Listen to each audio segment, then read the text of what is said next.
ఇవాళ తెలంగాణ రాష్ట్ర వ్యాప్తంగా ఉన్నటువంటి బీసీ బిడ్డలందరూ కూడా తమకు రిజర్వేషన్ కావాలని డిమాండ్ చేస్తున్న విషయం మీకు తెలిసిందే.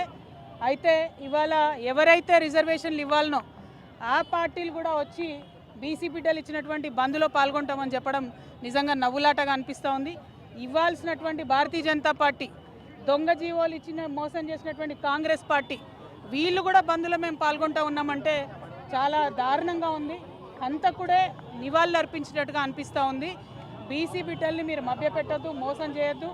మీరు అనేక మార్లు మోసం చేసి ఇప్పుడు కాదు, స్వతంత్రం వచ్చినప్పటి నుంచి అనేక సందర్భాల్లో ఎప్పుడు బీసీల reservation issue ముందొచ్చినా Bharatiya Janata party, Congress party పదే బీసీలను మోసగించారు. ఇంకా కుదరదు. ఇప్పుడు తెలంగాణ బీసీ బిడ్డలు పట్టుబట్టిండ్రు.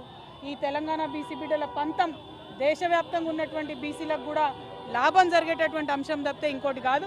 ఎట్లా అయితే తెలంగాణ ఉద్యమం చేసినామో మరో బీసీ తెలంగాణ ఉద్యమం చేపడతాం.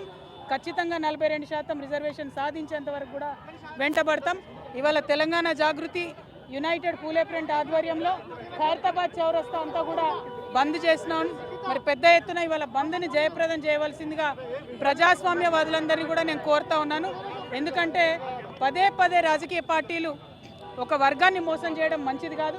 ఈ మోసం ఇవాళ బంద్ చేస్తున్నారు కాబట్టి అందరం కూడా మద్దతు ఇవ్వాలని చెప్పి ప్రజాస్వామ్యవాదులందరినీ కూడా నేను కోరుతా ఉన్నాను. ప్రధానంగా ఒక్కటండి, హైకోర్టులు, సుప్రీంకోర్టులు ఎప్పుడైనా బీసీలకు వ్యతిరేకంగానే తీర్పులు ఇచ్చినాయి. ఎందుకంటే ప్రభుత్వాలు ఆ తీర్పులు అట్లా రాకుండా సాంకేతిక పరమైనటువంటి అంశాల మీద క్లారిటీ ఇవ్వలేదు ఎప్పుడు గవర్నమెంట్స్. ఉదాహరణకు మన తెలంగాణ రాష్ట్రంలోనే సరైనటువంటి జనగణన జరగలేదు, సరైనటువంటి ఎన్యూమరేషన్ జరగలేదు, సరైనటువంటి dedicated BC commission rules follow అవ్వలేదు. అవన్నీ అయి ఉంటే కోట్లలో నిలబడేటి.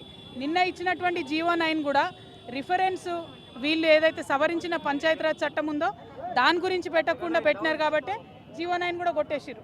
అంటే చిత్తశుద్ధి లేదు పార్టీలకని తెలుస్తూ ఉంది. కాబట్టి ఒకటే రిక్వెస్ట్ చేస్తున్నాం, కాంగ్రెస్ పార్టీ అయినా భారతీయ జనతా పార్టీ అయినా మీరు బీసీ బిడ్డల్ని మోసం చేయడం, మభ్యపెట్టడం మానేయండి. ఎన్నికలు ఇంకో 5-6 నెలలు కాకపోయినా ఏం ఒరిగేది లేదు, నష్టమేం లేదు. మహారాష్ట్రలో 5 ఏళ్ళు ఎన్నికలు కాలేదు, తమిళనాడులో 10 ఏళ్ళు ఎన్నికలు కాలేదు. అప్పుడే బీసీలకు రిజర్వేషన్లు వచ్చినాయి కాబట్టి ఆ విధంగా ప్రయత్నం చేయాలని చెప్పి మేము కోరుతా ఉన్నాం. యూపీఎఫ్ చైర్పర్సన్ గారు బొల్ల శివశంకర్ గారు అది తప్పమ్మా, ఇదివరకు ఉన్నటువంటి బీఆర్ఎస్ సర్పంచ్ల బిల్లులన్నీ కూడా ఆపడం జరిగింది. కాంగ్రెస్ పార్టీ ప్రభుత్వం 2 సంవత్సరాల్లో బిల్లులు ఇవ్వలేదు. అనేక మంది సర్పంచులు ఆత్మహత్యలు చేసుకుంటే కూడా కరగలేదు ఈ ప్రభుత్వం. వాళ్ళు ఇక ఎగ్జాస్ట్ అయ్యి ఆశలు వదిలేసుకుంటే మళ్ళీ కొత్తగా ఎలక్షన్లను తీసుకొచ్చారు. ఇప్పుడు ఆ పాత వాళ్ళు గెలుస్తారా నిలుస్తారా అనేటటువంటిది ఒక ప్రశ్న అయితే, రెండవ ప్రశ్న పదే బీసీలను ఎట్లా మోసం చేస్తారమ్మా? 3 సార్లు బిల్లు పెట్టింది ఈ ప్రభుత్వం. ఒకసారేమో 42% బిల్లు పెట్టింది, ఇంకొకసారేమో సవరణ చేసింది, ఇంకొకసారేమో జీవో అని ఇచ్చింది. అంటే ఏది కూడా టెక్నికల్గా నిలవకుండా చాలా తెలివిగా బీసీలను మోసం చేస్తున్నారు. ఇది కరెక్ట్ కాదు.